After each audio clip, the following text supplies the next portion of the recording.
following program is suitable for all audiences.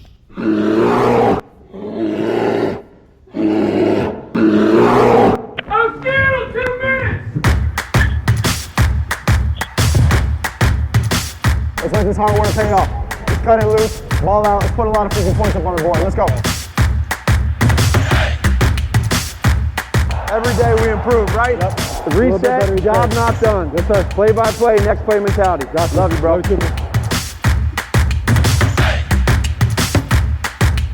I want you to take a second to think about everything every one of you gave up to be in this position right here. I don't care what you did, you had to give something else to have this opportunity.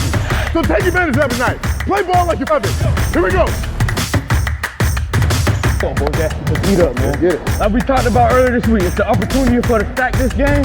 Let's go ahead and execute and be the playmakers out there. Let's go. Playmakers on 3. 1, 2, 3. Playmakers. Yeah.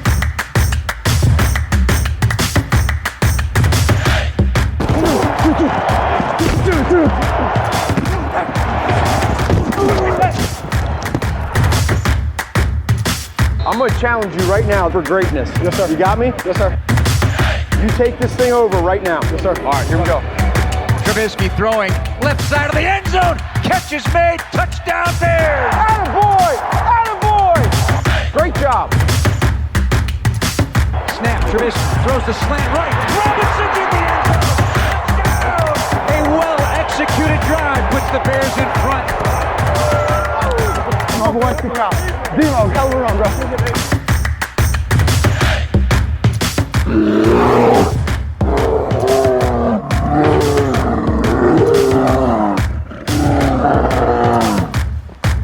Bearlissimo.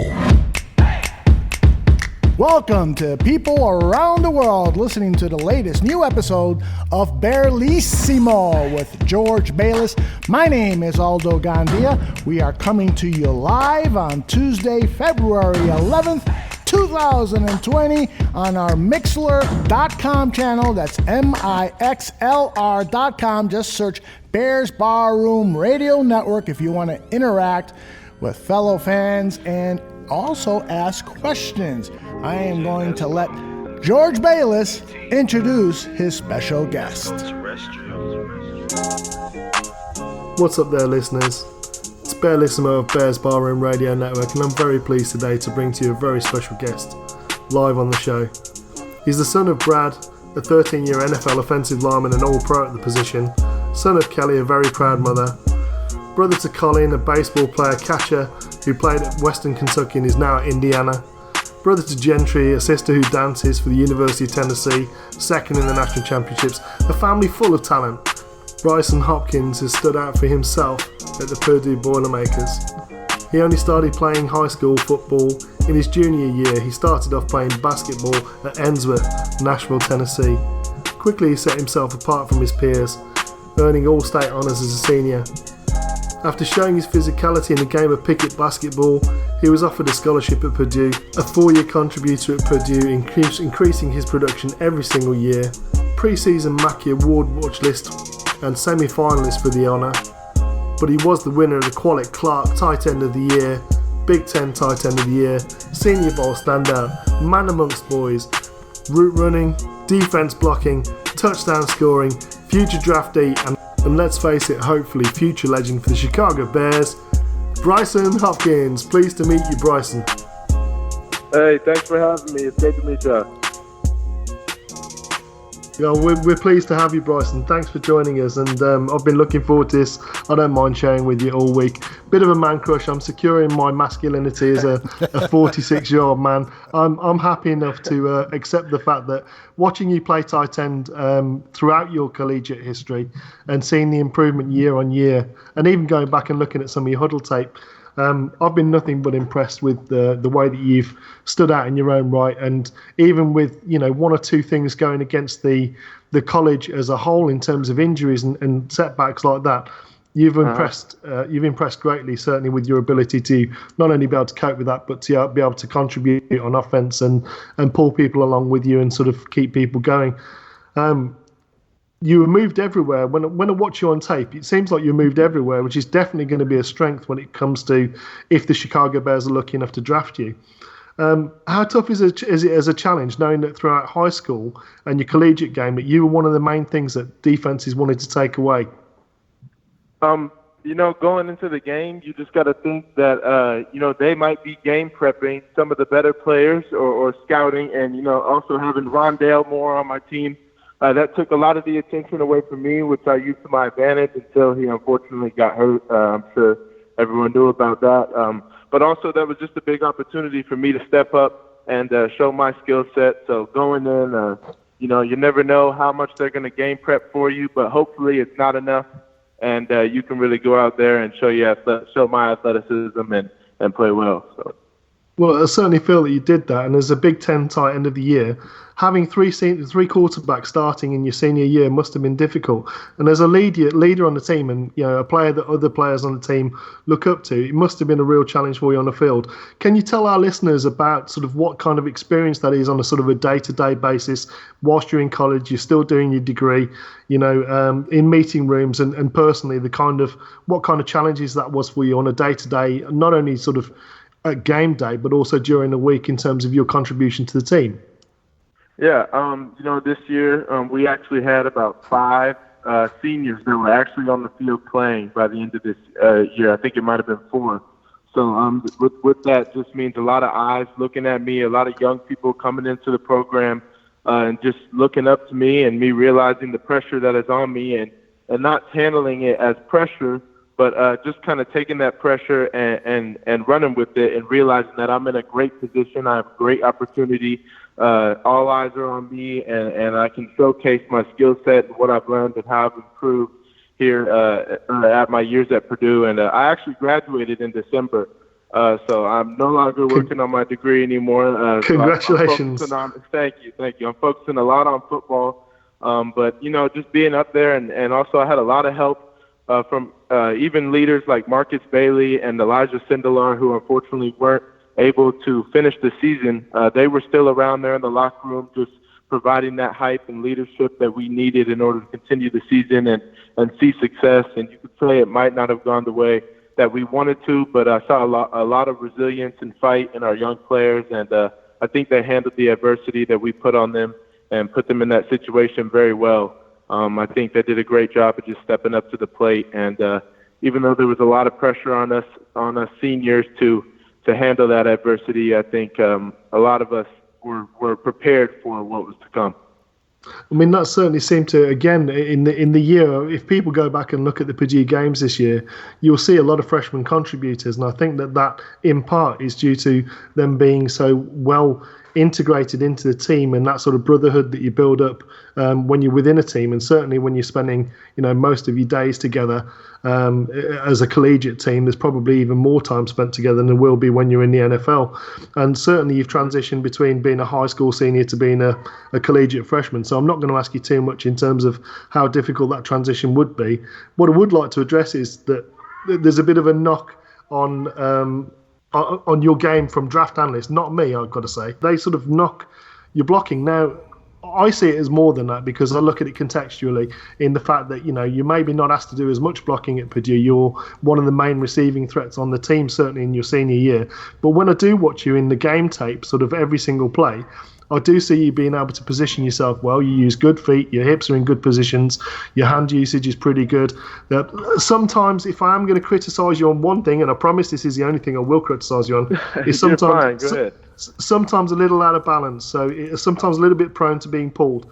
But what I do see is that you certainly have the ability and want to put a defender on his back to spring a huge game. Is that something that you actually look forward to doing, and seeing players like George Kittle, who transition from being wide receiving threats almost as a tight end to being just out and out monsters in the blocking game? Is that something that you feel that you can transition to? Yes, most definitely. And you mentioned George Kittle. I try to model myself after his game, as hard as that is, as much as I can. Just because he dominates in every aspect of what he's asked to do. He's got great technique. He's an athlete and he uses his athleticism well. But when it comes to blocking and using your technique and having low pad level, using your leverage, getting hands inside and driving your feet, keeping your base, it's something that I'm still improving. I'm trying to improve on, and I think that I have the ability to do it well. of course, I would just like to even a 5-pound difference in me. It makes defenders harder to move me. So I think that'll be an improvement. That's something that I'm working on as well. But I have the ability for sure. I would just say that as far as what I'm working on, I just want to get a lower pad level, like you said. I would love to.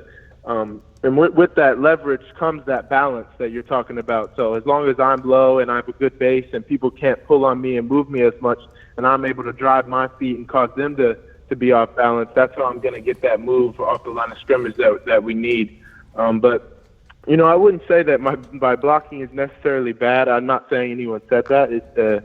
But people do have their opinions, and to each his own. But I would say that it's something that I'm improving on. But this past season, I was used a lot as a receiver in the receiving game. We had a lot of injuries in that area, and I was asked to make more plays in the receiving game than I was in the run game, obviously, because we were lacking depth at certain positions. And I think Coach Barroom did a good job of spreading me out, but also keeping me in line and using me as an inline tight end. We had also, a younger freshman who's a bit bigger. He was a bit heavier, so he did a good job. His name's Payne Durham. He did a great job this year of just holding his own and making plays when his name was called. But other than that, I think just me working and realizing that, it's just going to get more difficult from there. I've got to improve that. I've got to work harder. That's definitely something that I've taken to heart, and I'm on my way to improving right now. Well, as someone who's played tight end and has been an offensive line, you've told me all of the words that I wanted to hear there in terms of your fundamentals and technique, and that's one of the things that I did see at the Senior Bowl in your week was an improvement in technique, in sort of not only keeping your pad level nice and low, but rolling your hips, but then importantly, absolutely critically, is keeping your feet chopping, keeping your feet going with you. And that's what a couple of times in the actual game, maybe there wasn't as much passing going on because there were some issues with the offensive line holding up, but what I did see from you was in a couple of times when there were sweeps to the outside, you were getting position, you drove the one guy and put him on his back in the middle of the field, and you were sort of straight over the top of him. So for me, that was encouraging to actually see that in that week that you were able to take the NFL coaching and translate that to the field. The Chicago Bears, obviously we're a Chicago Bears based podcast and radio network. The Bears run 11 personnel over 60% of both run and pass plays, regardless of the position on the field. How do you feel that your game relates to that, and whether you're the inline tight end or whether you're moved elsewhere as like a receiver or a H-back or even into the fullback position? Like you said, I was moved around a lot, but it's just going to go however they see fit. I'm going to do whatever they ask. So whether they need someone to step up in the receiving game and make plays down the seam, or I would say that my route tree is a little bit more expansive than just the seam, so that I can make plays all over the field. But if they ask me to come down and maybe be offline and run backside zone and cut somebody off, or just stick my head in there and hit somebody, or whether it's running on the front side zone and reaching somebody and driving them off the line of scrimmage, I'm just going to do whatever I can in order to help my offense. That's all I want to see. I want to create gaps for my running backs, and I also want to be able to deceive the defense. I don't want to just be that flex tight end that like, okay, he's in the game, he's going to be flexed out now. We know what covers to run just to strap him up. I want to be able to be down and in line, put my hand in the dirt, and whether it's blocking or I'm releasing on a route, I just don't want them to know so that I have the upper hand in that area. Brycen, you're doing absolutely nothing to waver my man crush of your take with these answers. You're absolutely acing this as far as I'm concerned. I want to just go through some of the coaches at the Chicago Bears and some of the names that they've been associated with at your position, and just see how that sounds in terms of a team fit to you. So Coach Nagy, the head coach, has had Travis Kelce. Bill Laser, the offensive coordinator, has had Tyler Eifert. And our tight ends coach, Clancy Barone, has coached Algie Crumpler, Antonio Gates, Julius Thomas, and Carl Rudolph. That's a pretty significant list. Yeah. There's some pretty good lists there. How does it feel? And which of those inspires you the most out of those names, knowing what you know about their game and sort of what they've done in the NFL? And how does it sound to you to potentially join that list? I was a big fan of Antonio Gates, so I didn't start playing football very young, but I watched it. My dad played in the league, so I was a big fan of his game, and also Kyle Rudolph. I think he's more of a complete player. When it comes to the blocking and receiving aspect, both very good players. So, when you hear legend status, names like that, and then realize that I have the opportunity to be coached by the same people.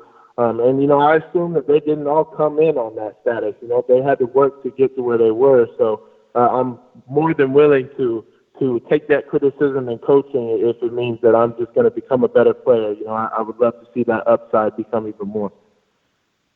Well, I mean, again, the answers are superb. I mean, one of the things that we talk about, so we talked about Kittle a little bit, and in terms of how you want to improve your blocking to be sort of similar to that kind of level, because to me, he's one of actually the elite blocking tight ends, certainly given his size pound for pound.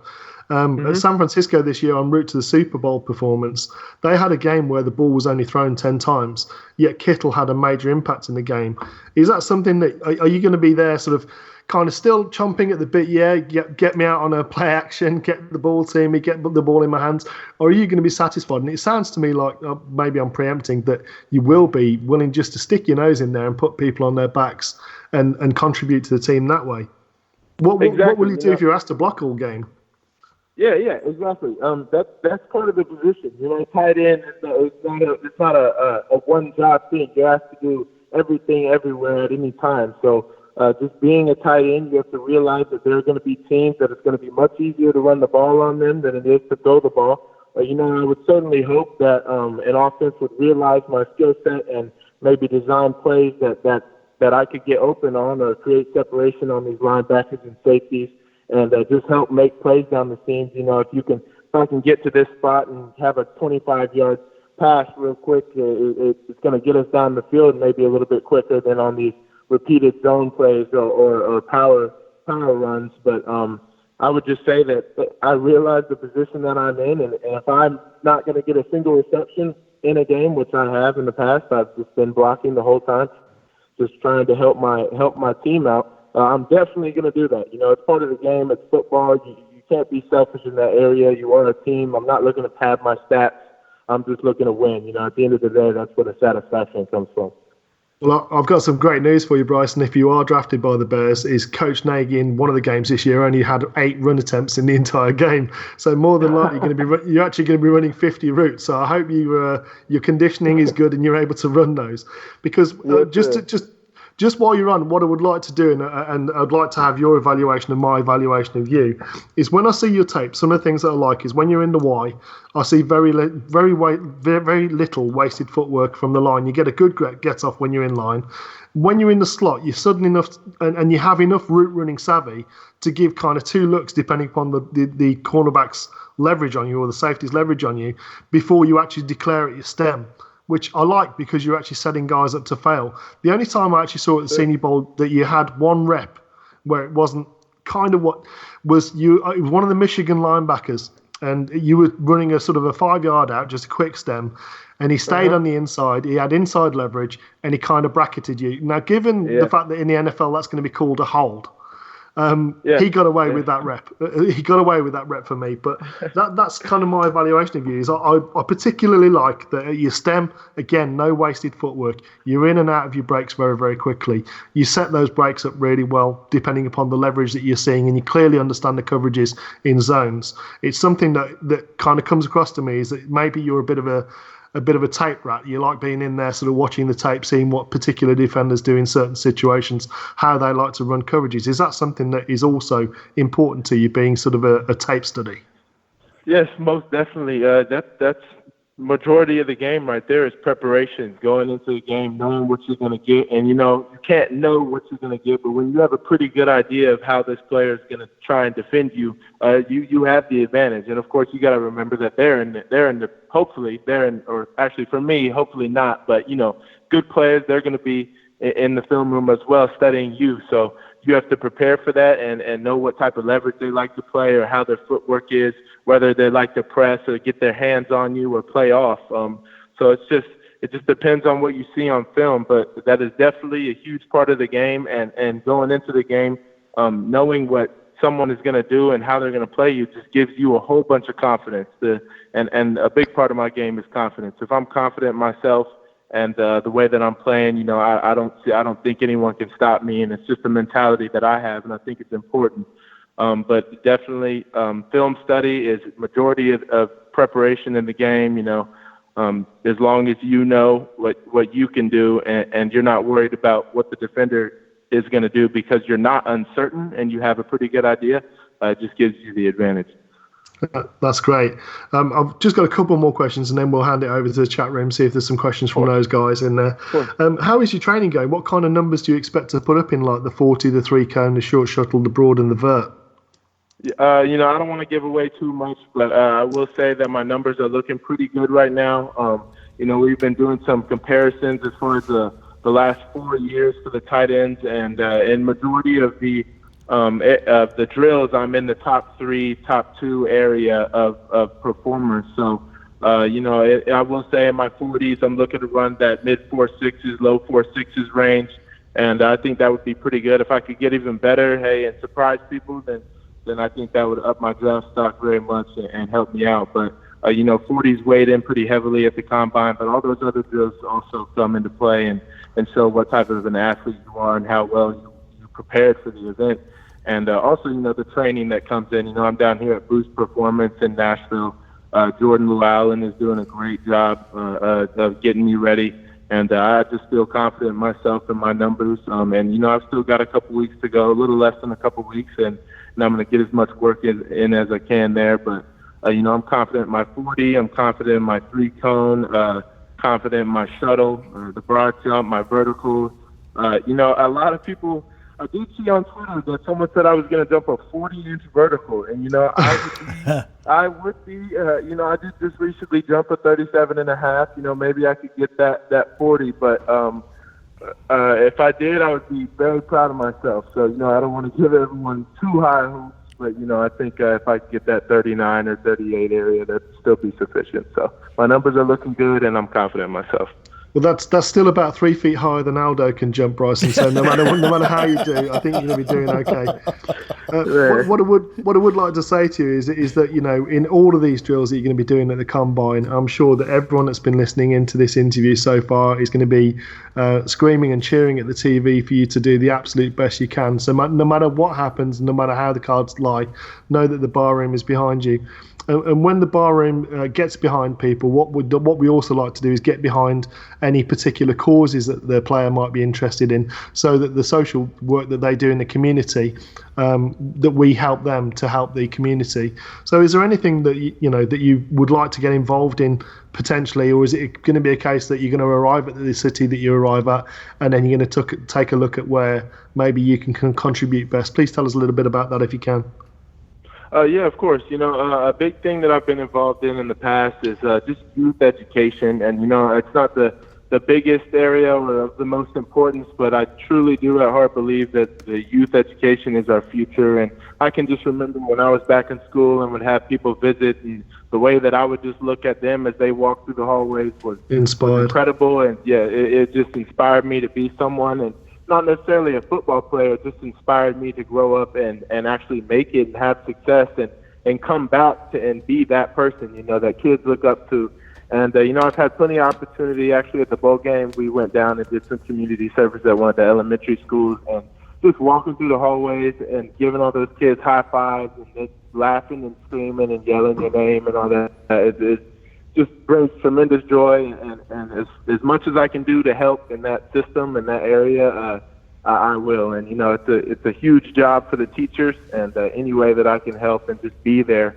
I don't have to teach anyone necessarily. I not math or social studies, but, I can teach them a little bit about life and how I've gotten to the place that I am. So just helping the youth and helping them learn about what they need to do in order to have success and keep their priorities straight. I think I would love to be involved in that. That sounds absolutely fantastic, because one of the things that I think most kids need at school, that certainly athletes and people that are respected, role models can do, is to give self-belief. So for that child, that individual, that young person that's maturing into an adult, having someone who shows that you can do it, and no matter what the adversity, if you stick at it and if you do your best, then you're going to achieve certainly more than if you don't try. And seeing someone who's able to sort of give back in that way is a fantastic cause. And I wish you every success in that. And I would love for you to stay in touch with the Barroom, obviously when you get to whichever city it is, so long as it's not Green Bay. I'm afraid if it's Green Bay, there will be hate and there will be shade, and we will scream against you on a Sunday. But on a Monday and a Tuesday, don't worry, we're still gonna look back on this and look funny. I've really enjoyed chatting with you, Brycen. I hope you've enjoyed it the same. And with that, I'd like to give over to the chat room and let some of the guys there and ladies ask some questions. Of course. Thanks so much for having me. I appreciate it. Thank you, Brycen. Brycen, I got to tell you that the man crush for you is growing exponentially here, as people in the chat room are just super impressed, not only with your play during the 2019 season with Purdue, but also with your words here. And one of the questions we got is from Greg Braggs, who is a huge Boilermaker fan, and he wanted to know. Okay, Boiler up. There you go. He wanted to know about Tyler Trent and how he may have inspired you. And for those who don't know, Tyler left us. He fought a rare form of bone cancer, and he left us a little over a year ago. And so wanted to know how he may have inspired you and how he may have touched your life. Yes, it's an emotional topic, of course. I think everyone on my team who was able to experience his love and joy for the game and for the Boilermakers would agree with me. You look at the position that he was in and the hope that he had for himself and for everyone as a Boilermaker nation. You realize that nothing can be taken for granted, and you never know when your last day on this earth is going to be. So find the joy in everything that you can. And when he was able to go out on that field and sit in the student section, and especially, the Ohio State game in 2017 when we just whooped them around, I'll credit it to him. He gave us that energy and inspiration that we needed to realize that we are in this moment for a reason, and the love and joy that he was able to express in the position that he was, as sick as he was, and his smile just on his face, it makes you think you can't take anything for granted, and you've got to find the positivity and absolutely as much as you can in order to just live. And I think he did a great job of just inspiring us as a team. And, that's really all I have to say about it. But, I credit a lot of the success that season to him and what he meant to the team. So excellent. It's not the distance run; it's the journey. There you go. Exactly. Another question for you is in preparing for the combine. We know that you go, you prepare for the run and all these other athletic skills, but do you also prepare for the interviews? These 15 minutes that coaches and general managers really prize a lot when they get to meet players. Do you, have a so-called elevator speech? Do you have Aldo? He's absolutely aced this 30 minutes. What do you think, man? He has, but I just wonder if he's prepared for it. Is that a conscious choice to kind of prepare for those interviews? I think a lot of people going in to the interviews might be a little bit nervous, so they feel that they need that preparation. But I'll be honest, I had one scout with the Titans who helped me out for like 20, 25 minutes. He just told me what kind of questions were going to be asked, because I don't want to go in there blindly, but all the coaches they've heard things about you and they want to hear it for themselves. So, they actually know most of the answers. They just want to see how you are going to answer them and whether you're telling the truth. So I didn't actually prepare that much for any of the interviews. I just went in there and I treated it more as a conversation. And I spoke with them. I told them what they wanted to know. We joked around a little bit. I was just kind of being myself. I'm a real social person. I love talking to people, as much whenever I can, whenever it's not business. But I love talking to people, and I think that I was just trying to go in there and make some friends. That's all it was for me. But as far as preparation goes, you can have these robot responses, that you've already practice in the mirror at home, but that's only going to get you so far. Right. The coaches, they want to see personality and they want to see just how you respond to their questions with yourself, not what you've practiced. So Three more questions for you, and I'll morph a few of the questions that I got here from Nikki and Heart4803 in the chat room. Basically, they want to know, what are the things that you're most working on to improve right now? What are the biggest challenges to adjusting to the speed of the NFL game? That is a great question, Nikki. I would say, as far as my game personally, I would love to improve my blocking. I'm not saying that I'm at a disadvantage here, but you look at some of the tight ends in the NFL and the success they've had being that dual threat tight end who can block and put linemen on their butt and drive them off the line of scrimmage while also being flexed out as a receiver and making huge plays down the seam. That's where they make their money, and that's how they're these legend tight ends, because they're able to do that and they're willing. Part of the thing is just being a willing blocker, realizing that if you are willing to stick your head in there, that's half the battle right there. So you can't be hesitant in any area. But for me, I would say just working on my blocking. I was fortunate enough to be blessed by God and my father to have this athleticism that I have. So when you have that athleticism, it all comes with mental preparation too. So you have the talent, now you need to just put in the work. So that's what I'm here to do. Sounds like Mom's done a good job as well. Yes, of course. Yeah, Mom she gave me a little bit of the athleticism, but Mom helped me out with every other area, I would say. So I give her just as much credit. Absolutely.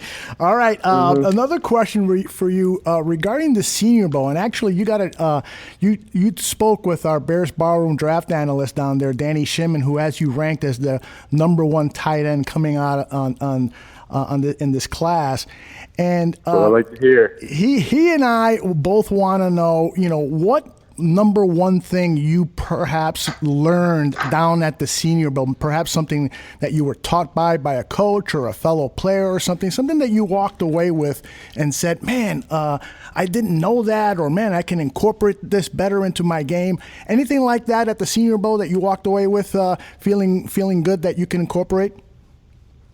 Yeah, first and foremost, I would say the business-like attitude. You realize that you have nothing else to focus on but this football. You might have family distractions, and I wouldn't say it's distractions, but it's just something other than football to keep your mind on. But, when I'm going down there just by myself and being able to focus on football, you got to look at it as a business standpoint. There are other people trying to take their job. You're trying to take food off of another grown man's plate, and, he's not going to let that happen without a fight. So you got to be willing to go out there and showcase your skill set, not be afraid of what's to come, and be confident in yourself. I would say that. And also the complexity of the playbook. I'm not saying it was difficult for me to necessarily understand because I had such a great coaching system and playbook, play caller in my college career. But, it's a lot more precise, and there's a lot more detail, and you have to be here at this specific moment and have this leverage on this person in order to make this play work, because, there are 11 offensive players on this team trying to do the same thing in order to make the play work. So I would say just details and a business-like attitude, knowing that this is a job now and not just something you're getting a little money for in order to get your education. So. And our last question comes from Joe O'Donnell. He wants to know, did you grow up cheering for a NFL team? And if so, who was it? And I'll add on to that question, have you followed the Chicago Bears recently? And what's your kind of assessment of that franchise? Yeah, first I'll say that I did grow up obviously cheering for the Titans.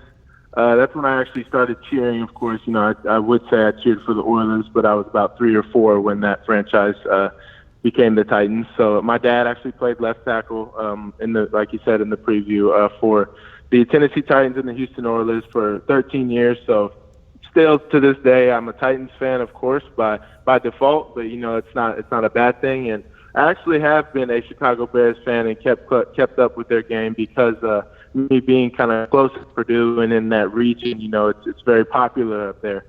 And I am familiar with what's going on up there, and I've asked questions on scouts and how I can contribute to the game and what I can do to help the offense see success. So I'm familiar with the tight ends and the quarterbacks and the offense, and not too much about their defense, but I'm sure it's a group of great guys. But I would love to get more familiar with the Chicago Bears, if you know what I'm saying. Indeed. Take it away, George. I think you have a few thousand in front, including me at the front of the line there, Brycen, in echoing that. We got Greg Braggs asking about the basketball game tonight. They're playing Penn State, apparently. So it's going to be interesting. He's quite good friends with Sasha Stefanovic, but he wants to know if you've got anything to say about the game tonight. Are they going to beat Penn State, and could you play power forward? Man, I'll address that last question first. It takes a different type of athlete to play Division I basketball in college, and I'll get out there and I'll do my best. I was a hooper at heart in high school, but I realized that my talents are better translated on the field. So I'm not gonna blow my head up or anything and say that I could have success, but I'll go out there and I'll be physical and I'll get rebounds and I'll do whatever's asked. But it takes definitely a different type of athlete to do that. And I'm sorry, I actually forgot what the second question or the first question was. I answered the second question before. Are they gonna beat Penn State tonight? Oh yeah. Can I ask if it is at home or away? I believe it's a home game. We need Greg on that. Yeah, that Mackey Arena is something different. If you've never had the opportunity to experience that energy in there, it is probably one of the hardest arenas in the Big Ten to play in, and I would hate to be the opposing team. That energy in there is just incredible, and I have complete faith in my Boilermakers to go out there and get that dub. So I would say, Penn State, great opponent, but Purdue, we're going to pull it out. Excellent. Thanks, Brycen. Thanks so much for your time today and for coming on. You've absolutely aced the interview as far as I'm concerned, and your tape speaks for itself. So all that's left to say now is I just wish you the greatest success, not only at the Combine, but for whichever franchise you go on to play for, because I've no doubt you're going to hear your name called quite early in this draft. And I just wish you every success with that. Thank you so much. I appreciate that, and I appreciate y'all having me. It was a great opportunity. Good luck, Brycen. Thanks, y'all too. Thanks, bye. Good stuff there, Mr. Bearlissimo. Aldo. The man crush is strong. Not only were your questions great, but also your pursuit of Brycen Hopkins to get him on your show was admirable. You are a dogged producer, so congratulations to that. As well. So any wrap-up thoughts on Brycen before we move on with the rest of the show? Yeah, I mean, he's number one on my board, quite clearly. We're going to come on to that. But, I mean, what I've loved about this so far with Reggie Walker last week and with Brycen this week and who knows who in the future that's going to come along is that I'm really enjoying being able to question these guys for the sort of stuff that we won't be able to see and necessarily hear in this lead-up process to the draft. And I don't know about the people that are listening in the chat room, and those that are listening on the podcast later, and it'd be lovely to get comments from you. But I think it's just a great opportunity for these players that are going into the draft to be able to show themselves as a person. And both Reggie and Brycen today, I've got to say, in my opinion, have both completely aced it. So I'm looking forward to speaking to more collegiate athletes in the future. So if you want to get in touch, DM me at Bearlissimo1, and I'm quite happy to discuss having you on and having chats like this, because I think that this is one of the most valuable things that we as a network can do to assist you as players there in the process of getting people to understand you. We can all look at tape. We can all decide what we see from that tape, and obviously people's understanding of the game and analysis varies, which is why I'm doing what I'm doing. But hopefully it's been informative, it's been useful, it's been entertaining, because I've absolutely thoroughly enjoyed it. Absolutely. Totally agree with you 100%. All right, let's move on now, and the entire show will be dedicated to the tight end position. We know that it was a huge issue for the Chicago Bears, and maybe we should start there, George. Let me ask you, how much that it affect Mitchell Trubisky's work at the quarterback position in 2019, given that there really wasn't a reliable tight end, and that's no knock on anyone who played the position. It's just, they weren't there long enough for training camp. They were injured. There was just all these issues going on. How much did that hurt Mitchell Trubisky, and how much did it impact Matt Nagy's offense? It's huge. I mean, as we discussed in that interview there, 62% of plays for the Chicago Bears in any formation, in any down and distance, and in any type of run or pass play, 62% of them are in 11 personnel, meaning a tight end is an extension of the offensive line. This year, one of the things that always goes out there with whatever conversation there is to be had about Mitch Trubisky, whether he is, whether he isn't, or whether we don't know, which is my view, is that the kid has the talent to be able to do it if he has the right environment in front of him. And in the first year of the Nagy system, obviously everyone is on the new playbook. Everyone is learning together. But we had a cohesive line, and we had fairly good health at the position. On offense and defense, we had fairly good health. Year two, obviously we've got people understanding the playbook more, but we had 12 variations on the offensive line. We had 6 different tight ends at some point of the season play. That cannot possibly help someone who is second year in the system, and it can't possibly help the offense and the offensive line, because when you've got a tight end outside you need to know whether you can hand it off or whether you need to stay a little bit longer, whether they're going to be able to get pushed inside, whether they're going to get their head the right side. You need to literally know without thinking, without having to process, how they're going to react in the moment and what you're going to get from them. Because without that, you can't possibly adjust to what it is that you need to do and you need to do to help the offense. So yeah, absolutely. The tight end position and the lack of health that we had there was absolutely critical to the performance of the offense as a whole, given how important it is to the Nagy system, that sort of spread variant West Coast offense system. It's absolutely critical. We see a lot of teams playing a lot of zone coverage. Tight ends are absolutely critical for that in terms of sitting over and stressing the linebackers. They're that sort of conduit that sits between the deep safety and the back of the linebackers. Linebackers have to have a running back in front of them more often than not, or a slot receiver running a drag. Tight end normally sits in that hole in the zones if they're running zone, or will run a route to combat man to get the most out of the route. So absolutely it is critical, and it's been terrible really, the investment that we've had there, in terms of not only the Trey Burton contract, but the experiment with Bradley Sowell and the amount of energy that's been spent on trying to get him ready as a tight end.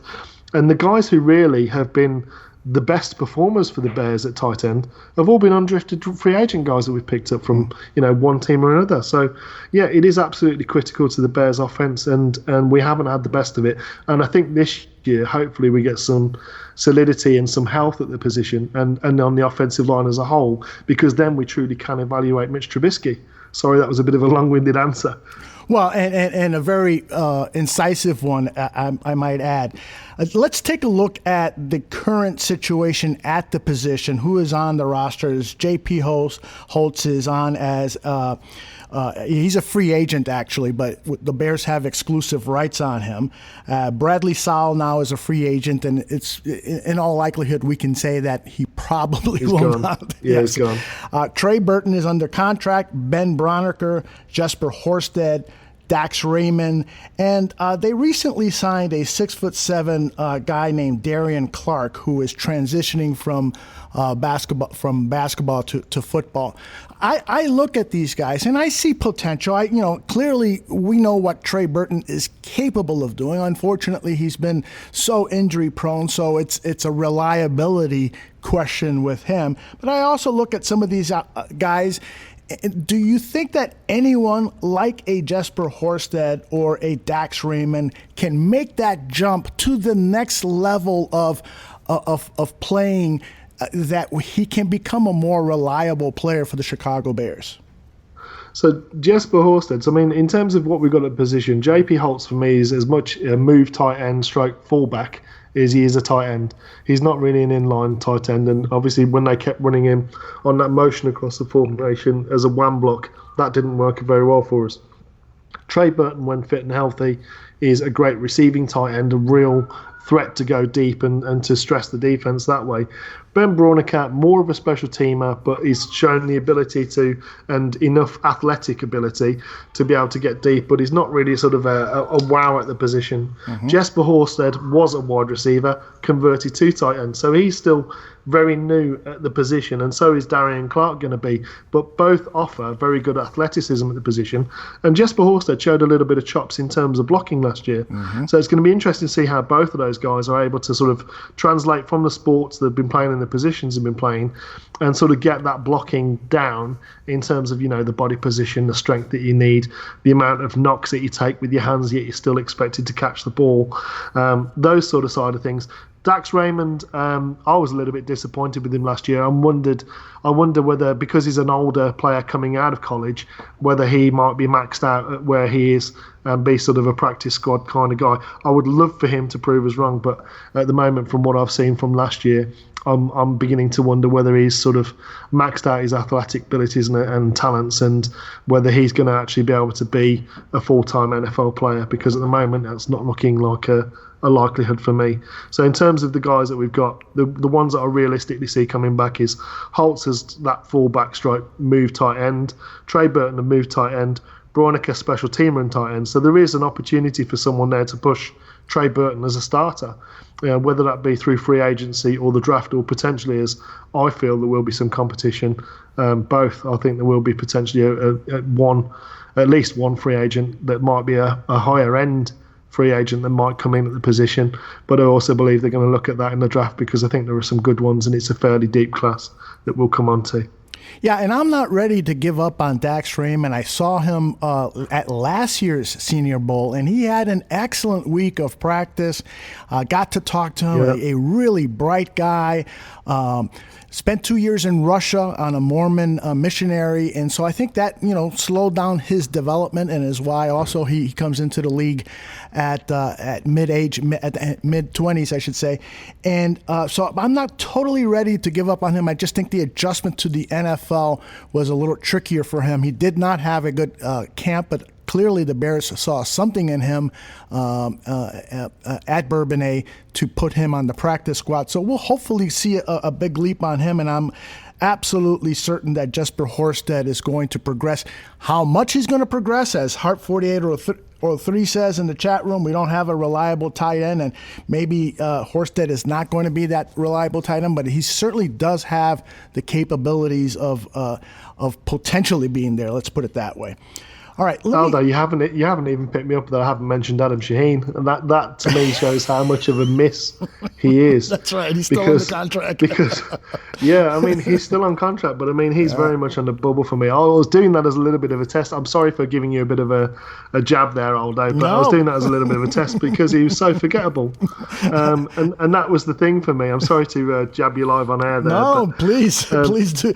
You know, he's got his salary, I think, for this upcoming year is $1.47 million. So I've been looking at his name, but he's a viable cut. He's a viable cut. He truly is, and it's a shame. I think realistically we need to. Yeah, and it's a shame because I had high hopes. I had heard about him prior to the draft and knew, you know, that he had this kind of baby Gronk reputation before he was drafted. And I was kind of thinking he might be a good third or fourth round pick for Ryan Pace. And here, lo and behold, he picks him in the second round. I was like, oh man, that sounds like a little bit of a reach, but it's proven to be quite the reach, and unfortunately the results have not been there. But hopefully, who knows, maybe he'll turn around if he is indeed invited to camp. We will keep an eye on that.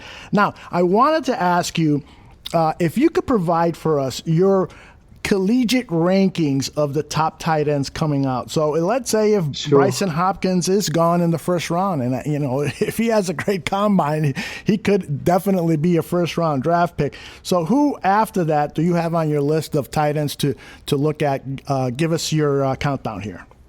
Well, there are rumblings potentially that a team like the Patriots might be looking at Brycen Hopkins in the first round. So there is a strong possibility he may be gone ahead of where we can take him. But you know, praying to God that he is there, because he's the number one by quite some way. What I have in terms of the guys that I've evaluated so far on this list, I'd just like to sort of codify is I've got guys that are called the green range, which is the first 2 to 3 rounds. So you take them in, you know, day one or early day two. So first round, second round, potentially at the top, if you're at the top end of the draft, into the third. That's when the green range, the sort of the amber range is guys that you would take between round 3 to round, let's say 5 or 6. And then you have guys that really are in requiring development but have some athletic upside, which is who I have as a blue coding. So it's not necessarily, it depends upon your flavour of tight end as to which one of these guys moves up or down those rankings. But the guys I have in the green range, and by far and away at the top of that is Brycen Hopkins. He is a legitimate one for me. If you're after a receiving tight end who really stresses the defense in terms of as a catching threat, you've got to look at Hunter Bryant from Washington. Sort of 6'2", 230, 240 pounds. He's likely to have the t-shirt competition with the Seahawks coach again this year. He seems to like getting prospects to take their t-shirts off and show their rip bods. Hunter Bryant definitely has that, but he's a guy that legitimately has great body control, really good hands, and he's quick for a tight end. So if that's your flavour, he's more of a position blocker in the run game, so whether he could play that 11 tight end for us, it would be debatable. He has had some injury issues as well at Washington. So the next name might sort of ring some bells for some people. His surname is Moss, Thaddeus, tight end from LSU. Obviously, lineage, great coaching there at LSU. He is quite actually an impressive blocker. He's more of a traditional wide tight end for me, but he does show some ability to get out on routes. Doesn't necessarily have the route running flair and nuance and skill that Brycen Hopkins has, but he's able to run, fairly sharp routes. Not as quick as a Brycen Hopkins, not as quick as a Hunter Bryant, but he does what you want a tight end to do, which is he blocks, he runs decent routes, he gets open and he catches the ball, and he's big enough to be able to catch the ball through contact, which as a tight end is an important skill. Then you've got Harrison Bryant and Cole Kmet, which is sort of very much on a level for me. Harrison Bryant has moved himself up to that level. A lot of people very high on Cole Kmet have him second on their board. Mm-hmm. And he's an all-round tight end, and he has shown some ability, but there's no single trait where I look at it and I think, wow, he's above these other guys. Whereas the other guys that I've mentioned, they all have something that they do better than the other tight ends at that position. So Cole Kmet is more of an all-rounder, as is Harrison Bryant, which is why I've sort of put those two together in the bottom end of that green zone. So definitely you'd be looking at taking any of those really. Mm-hmm. Rounds 1 or 2 type value, maybe going into the start of round 3 for me. The next round, which is sort of that amber range, there's a couple of names on here. In fact, there's one name probably which is going to surprise a lot of people, but I have him in this range in terms of he's got enough athletic ability, he shows enough as a blocker to be able to develop and become an even better NFL player on a Sunday than maybe he was collegiate. So we've got Adam Troutman, who's moved himself up for me. He was someone I hadn't seen a lot of tape on, but the Senior Bowl impressed the hell out of me. What I would like to see is more polish on his routes. So understanding leverage and maybe setting. This is possibly things that he wasn't necessarily coached in college, but being able to sort of have a little bit more savvy and nuance to his routes, being able to set up with 1 or 2 moves before he gets to the stem to get the defender out of position, so he can then use his speed, which he has, in being able to break open. He showed me quite a lot as a pass blocker and as a run blocker at the Senior Bowl, so I was quite impressed with that. So he's a guy that is sort of in that sort of round 3, probably round 3 range. Albert Okwuegbunam from Missouri. I won't ask you to say his name to Aldo. Please don't. Okwuegbunam. So that's how I believe you say his surname. He's tight end out of Missouri. A very good athlete. Struggled with some of the production, but I think Missouri as a whole struggled as a program largely. But he can be a receiving threat. He can block. You can split him out wide. You can put him in the backfield. You can line him up at wide tight end, and he's able to do all of those things. A guy who has a bit more in terms of blocking, but a bit less of the athleticism, but is still a very good receiver, and a guy who can catch, it seems, with people hanging off his back, is Jared Pinkney from out of Vanderbilt. So he's in that range. And then the last name, which might surprise some people, is a guy called Joey Magnifico. He's at Memphis, and he's a guy that's sort of slightly undersized in terms of the height that people would like and the arm length that people would like. But what he has is tenacity. Mm-hmm. And I like him whether he's in the sort of the backfield, whether he's lined up as a tight end in line at the Y, or whether he's split out in the slot. He's possibly a player that's going to struggle if you put him out at the boundary, but you could run him out of the slot, you could run him out of the backfield, and you could run him up from the line. He's someone who gives max effort. He's a linebacker in high school, but he played tight end in college. You see a lot of the linebacker in him in terms of the way he likes to hit people and not only hit them, but also knock them on the back. So that's a guy that I like. And then in the guys that are sort of more developmental, but later round, possibly priority free agent kind of range. So round 6, 7 stroke priority free agent. Mm-hmm. Got Colby Parkinson out of Stanford, very tall. Not great blocker, because I think he needs possibly a little bit more work in the weight room for that, given his height. He needs to play with a little bit lower pad level. But he's a very solid receiver and actually quite surprisingly quick, given that he doesn't look like he's running fast. But at 6'7", you kind of have that with that stride length. Josiah DeGuara, who one of the analysts that I saw on Twitter today that I retweeted earlier said he was one of the best pass routes runner. He's a very good runner of routes, and there was a couple of guys like Eli that we mentioned out of the East-West Shrine Bowl. The guys that I've mentioned on the previous episodes of Bearlissimo would all be in that kind of range, the ones that we mentioned at the Senior Bowl and the East-West Shrine game. So Josiah DeGuara is one of those names, and there are a couple of others. The guy out of Georgia that I mentioned. And lastly is Mitchell Wilcox out of USF. Again, a plus athlete, but lacks a lot of the nuance and refinement that you would want to see out of an NFL tight end. So those are the guys I've got listed for you. One name that I'm not seeing on your list here, you did not mention, and I'm wondering why, is the kid out of Louisiana State. He was down at the Senior Bowl. Stephen Sullivan played wide receiver, a lot of wide receiver, mostly wide receiver, I think, in college, and was moved to the tight end position. Any thoughts on him, or is he still somebody you need to scout? He's still someone I really need to look at, but I have seen him when I was sort of looking at Thaddeus Moss. But again, you kind of, if you're looking at the amount of draft picks that the Bears have, it's more of a project. Yes. So for me, that would be a name that you would look at as you wouldn't necessarily spend a pick on him, but if he's there at the end of the draft, certainly enough upside for you to be able to say, okay, well, he's definitely worth getting in. Let's try and get him in and see if he can push for a position and give him that opportunity. But again, I haven't seen too much of him as an individual, which possibly means that, he hasn't shown up that much to me when I've been looking. I've seen Thaddeus Moss more. Well, he stood out a lot more. And I totally agree with your assessment on Sullivan.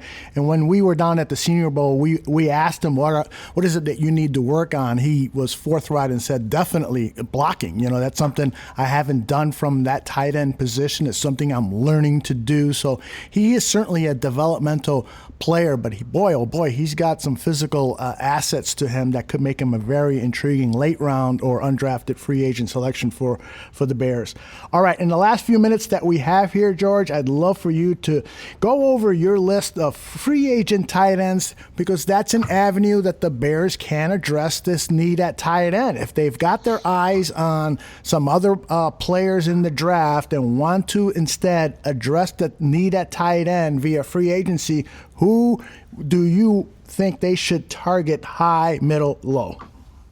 Yeah, that's kind of how I've split these guys up. Is guys you would target on day one and make offers to, guys you would look and see if there's no offers early on that you would then look at seeing if you can get a bit of a bargain.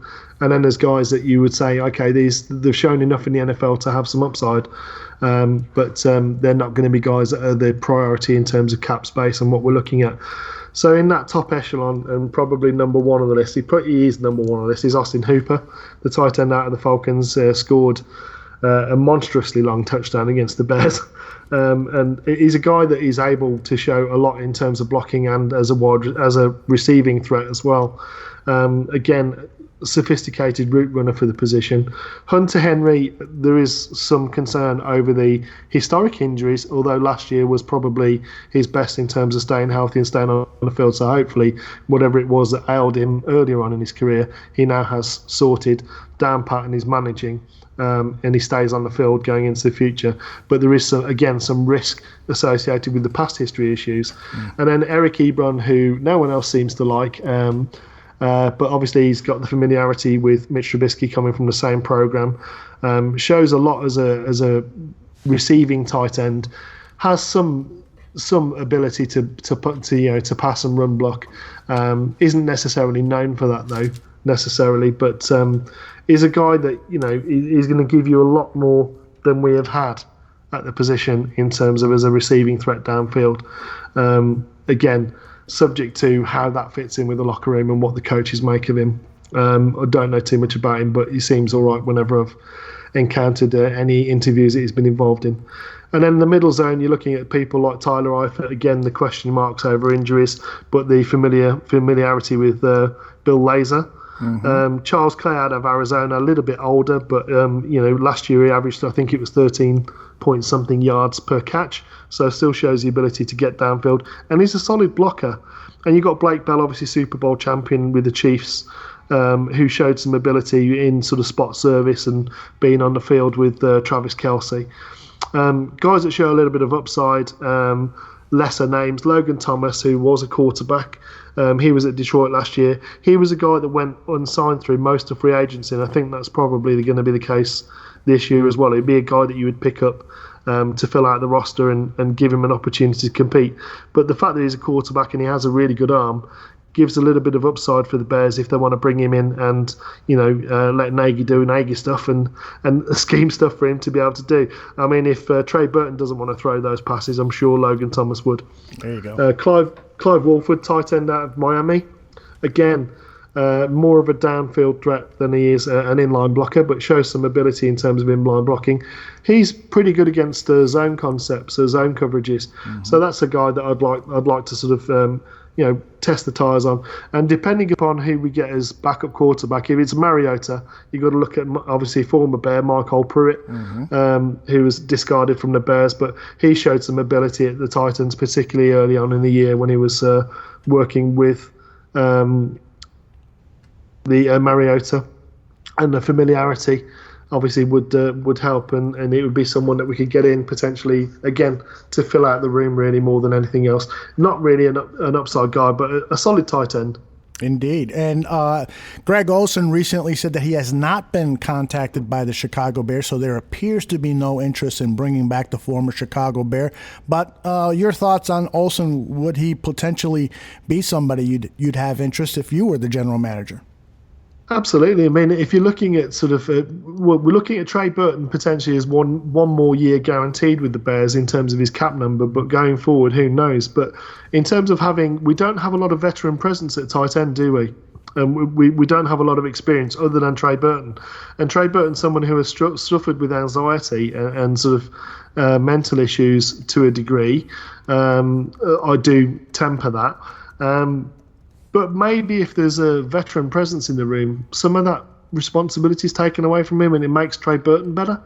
So, yeah, absolutely. I don't understand why Greg Olsen, because the one thing you can say about Greg Olsen is that no matter if his athleticism has dropped off from what it was when we drafted him out of Miami, the guy still gets open, the guy still makes catches, the guy is dependable.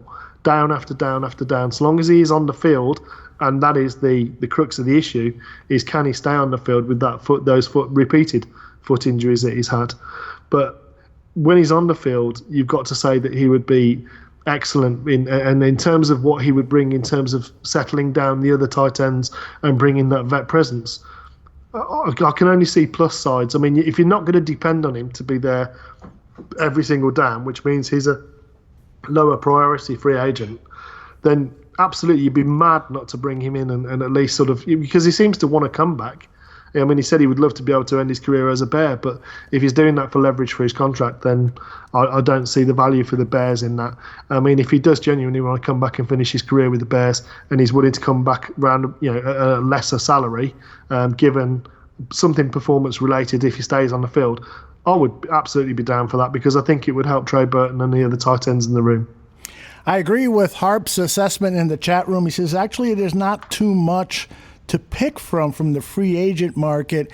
I agree with that, and to me, it emphasizes, I know a lot of people want to part ways with Trey Burton, but really it would be so good for this team if they could invest in a draft pick on a tight end, a developmental pick, somebody in the mid rounds. There's some really great names there.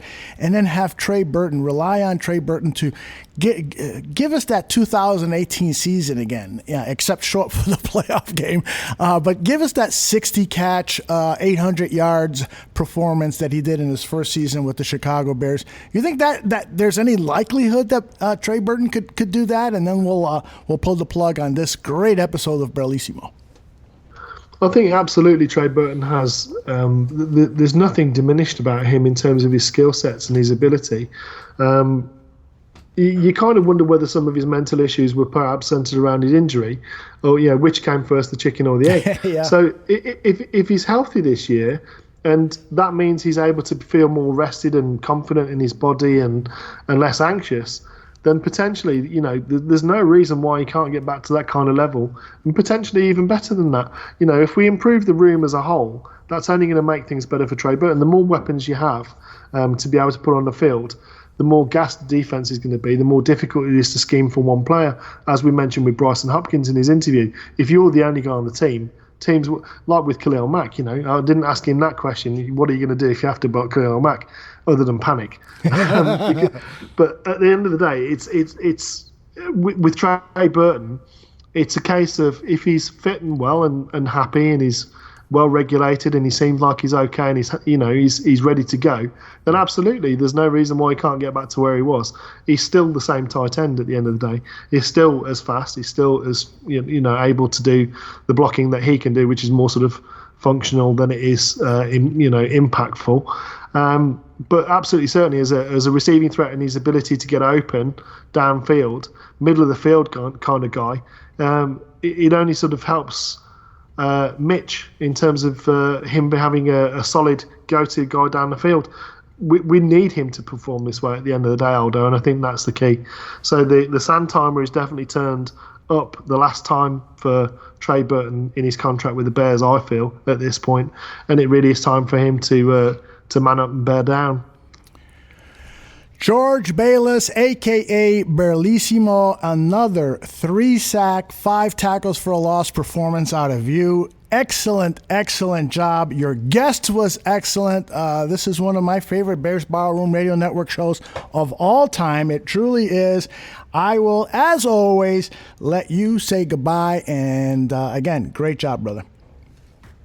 Yeah, so everyone out there listening, if you do enjoy it, please let me know, let the Barroom know, give ratings and reviews, encourage other people to come and listen, make suggestions for shows, help us get guests on, although it does look like potentially, Aldo, after our 1 week hiatus, I've already got someone else lined up, potentially 2. Both players I like. I would give the tease for that there. So 2 guys that I like at 2 different positions. So hopefully we get those lined up and in a row, and that's ready for when you come back. But I would like to wish you an enjoyable week off, Aldo. Well deserved. I hope you come back rested, refreshed, happy and ready to go. I can't wait to get back on with you. Thank you so much for the opportunity. And thank you everyone that joined in live today, because the amount of interaction in the chat room today was fantastic. I hope everyone listening is now a fan of the show and the network, and you share and encourage others to come in and join in with us again, because we love having you here. So take care of each other and bear down.